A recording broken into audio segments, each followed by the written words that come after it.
KERA-FM Dallas, North Texas' only listener-supported radio station.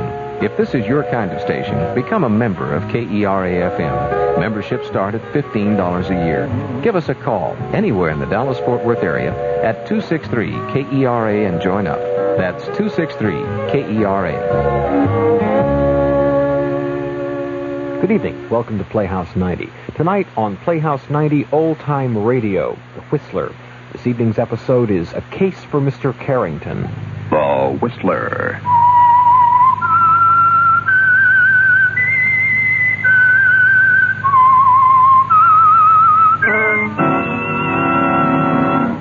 I am the Whistler, and I know many things, for I walk by night. I know many strange tales hidden in the hearts of men and women who have stepped into the shadow. Yes, I know the nameless terrors of which they dare not speak. Tonight, transcribed, it's The Whistler's strange story, A Case for Mr. Carrington.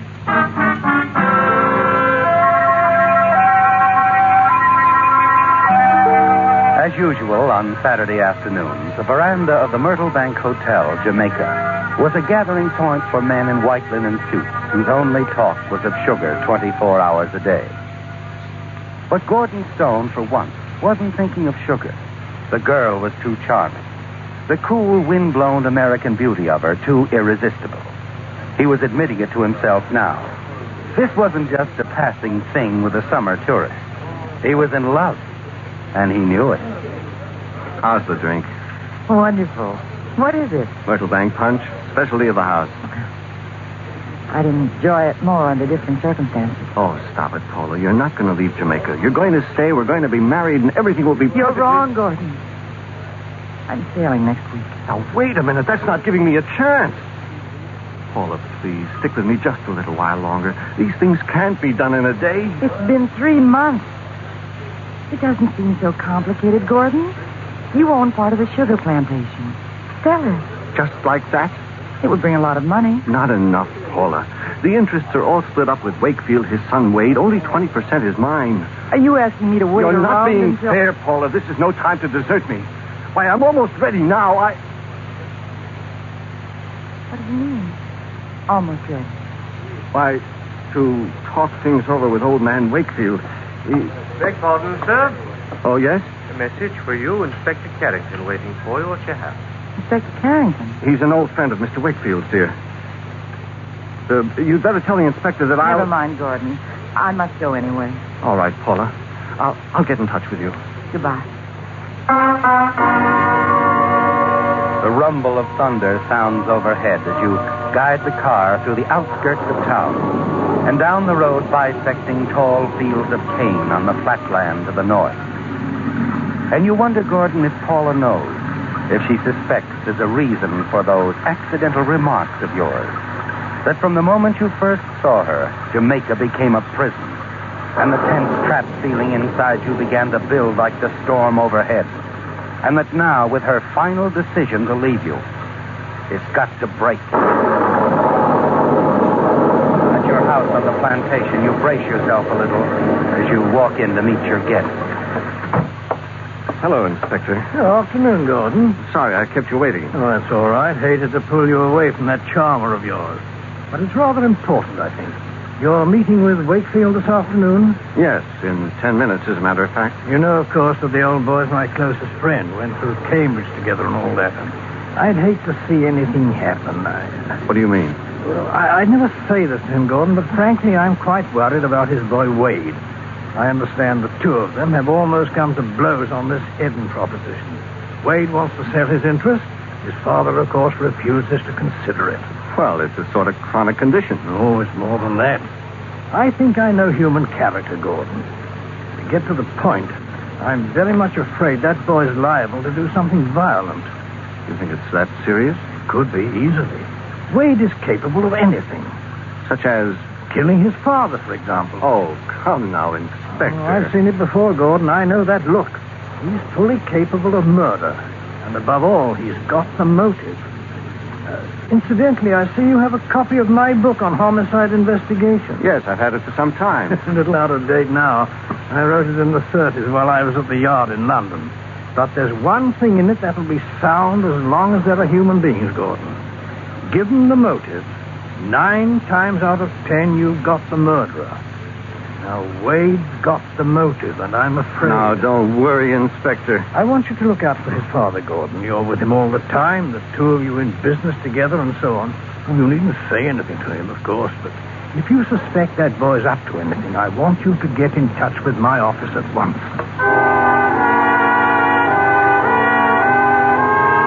You see him to the door and then walk thoughtfully back into your study. Take his book on homicide investigation off the shelf. Flip the pages to a passage you've studied many times, underlined in red pencil. If there is one essential in the investigation of a homicide, it is the element of motive. Given the motive, 9 times out of 10, you've got the murderer. Carrington's creed, Gordon, and the key to your escape from the prison here. The open sesame to New York and Paula, and the $300,000 in proceeds from the sale of the plantation that will come to you if old Mr. Wakefield, your partner, dies. And above all, the thing that will send his son Wade to the gallows for a crime that you committed.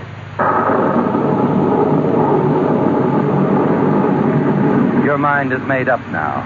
There couldn't be a better time, Gordon. The storm, the inspector. It's going to happen tonight.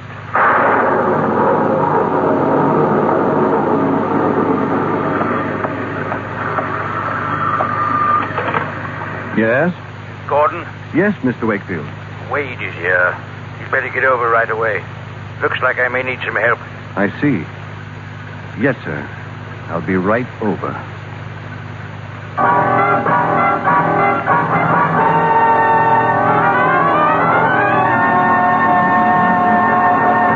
Now, back to The Whistler.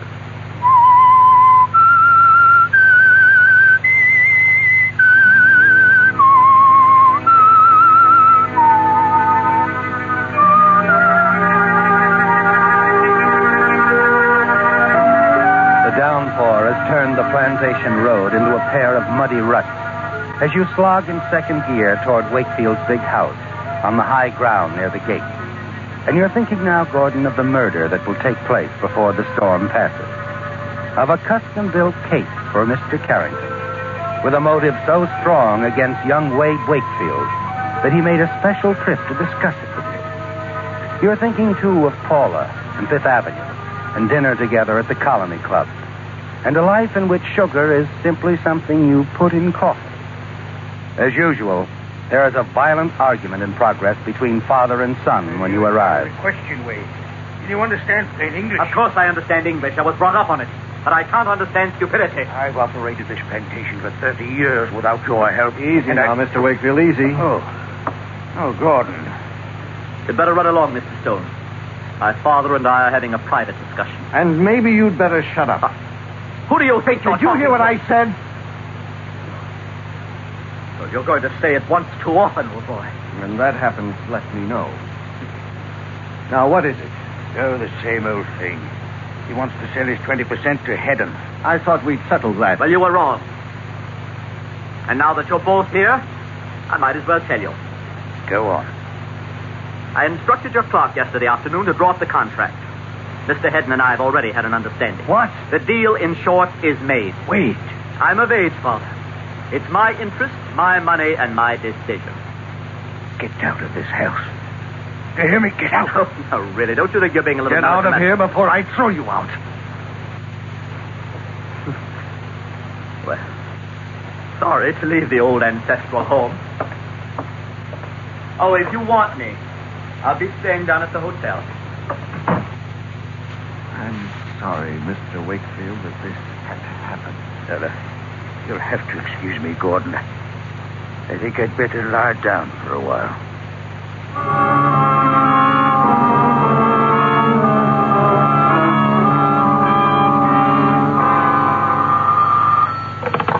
Yes? Gordon, Yes, Paula. I've been trying to get you for an hour. wanted to tell you my sailing has been moved up. The boat leaves tomorrow night. Oh. You haven't... Listen to me, dear. I'm going to see you tomorrow. We can discuss it all You then. haven't told me, Gordon. Are you going to sell? I can't tell you now, Paula. I'm sorry. So am I. Goodbye. Cheers. Paula. Paula! That's all right. You'll feel better tomorrow.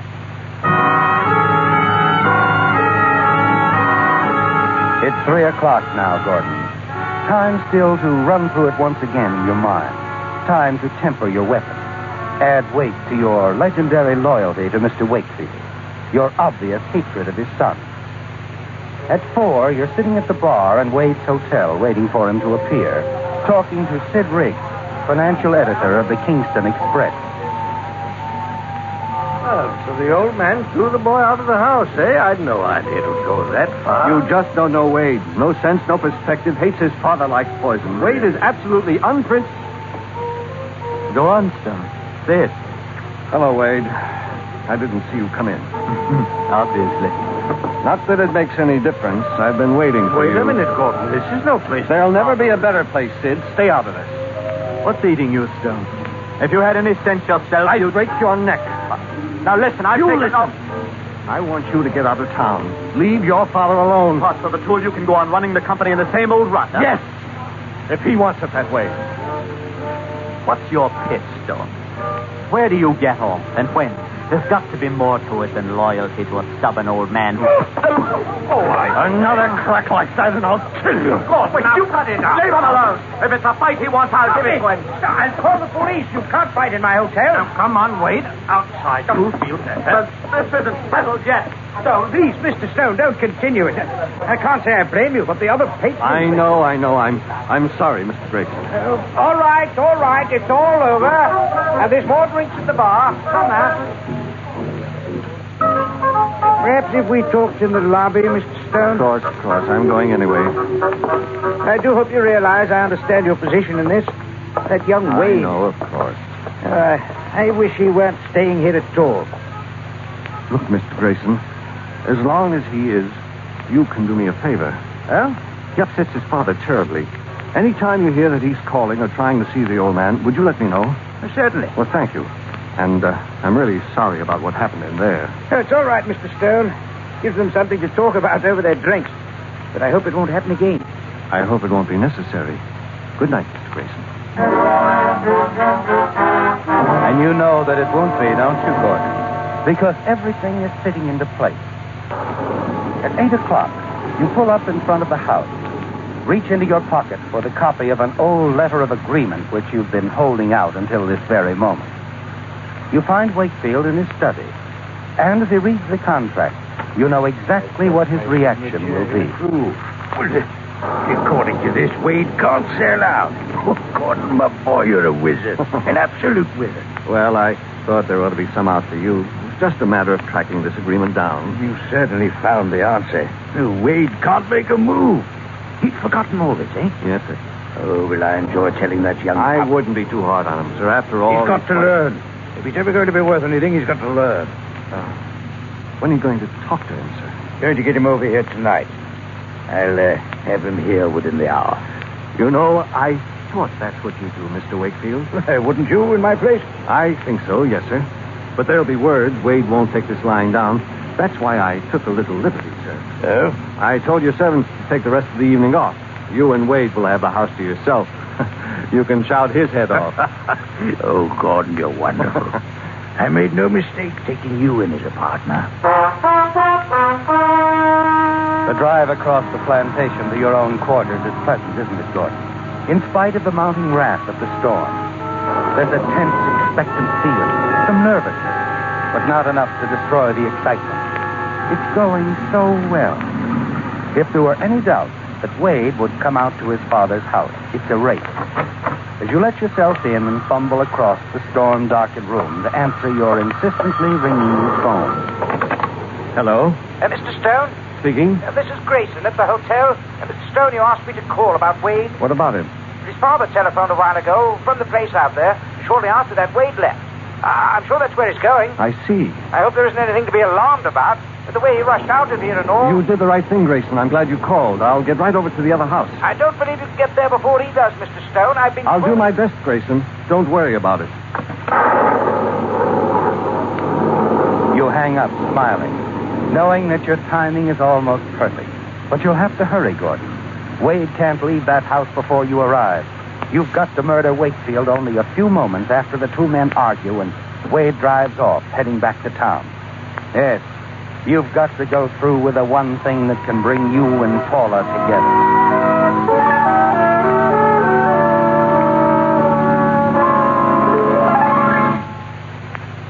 Grinding over the rain-soaked road, you hope that you haven't already delayed too long. A few moments later, angry voices, barely discernible through the storm, tell you that the argument between Wade Wakefield and his father has reached its height. You stand, straining to listen, watching the house, wishing that the storm hadn't cut off the lights. Then you draw back as the house becomes silent. You watch tensely. A moment later, a figure slips out the side door. And you hear Wade's car start up. And you know that he's walked out on his father once again, that he's heading back to town.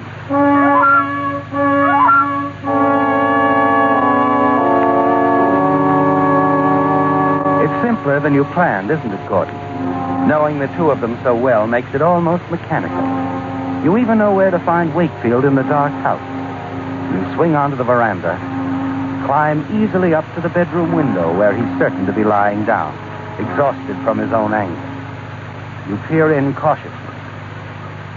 See him on the bed, moving restlessly. Slowly, you ease the window up.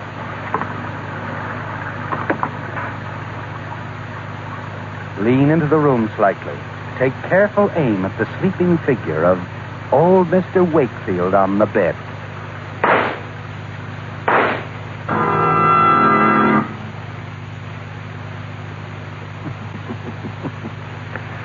We'll be together, Paula, sooner than you think.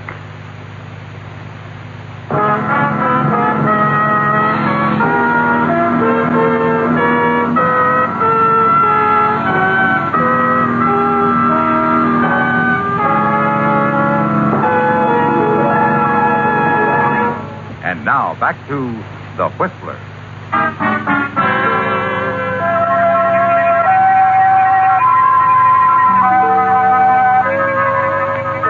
Well, Gordon, the case for Mr. Carrington is complete now. It's simple, isn't it? So simple that the lowliest amateur in Kingston can add up the facts. Come to the conclusion that Inspector Carrington must inevitably reach. That Wade Wakefield, furious with frustration, shot and killed his own father. As the minutes tick by, you pace the floor of the old man's study. Glance up occasionally at the door to the upstairs bedroom, the room which holds the key to all your plans. To Paula, and New York, and freedom. It's only 25 minutes since you called the inspector and described young Wade's crime, when a car pulls up and you hear footsteps on the porch. Oh, come right in, Inspector.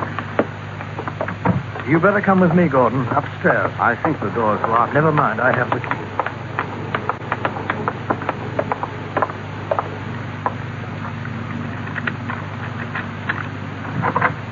Go.